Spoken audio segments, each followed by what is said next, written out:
கண்ணு மொழி காக்காமுள்ள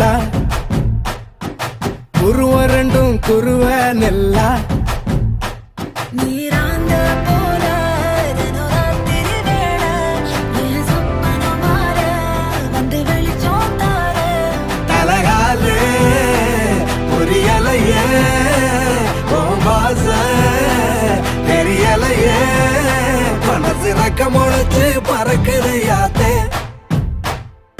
கண்ணு மொழி காக்காமுள்ள உன் குருவ ரெண்டும் குருவ நெல்லா.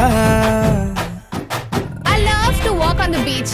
The best thing about beach is I love the sunrises. நம்ம கிளைண்ட் ஒருத்தர் கன்னியாகுமரியில இருக்கிறாரு. He have a resort there. Sunrise, sunset, both at same place. நடுவுல திருவள்ளுவர் வேற இருப்பாப்ல. Oh. Shall we go? போய் போட்டோ எடுத்து அனுப்பு. I'll put it on Instagram. Very nice. நேசத்துக்கும் பாசத்துக்கும்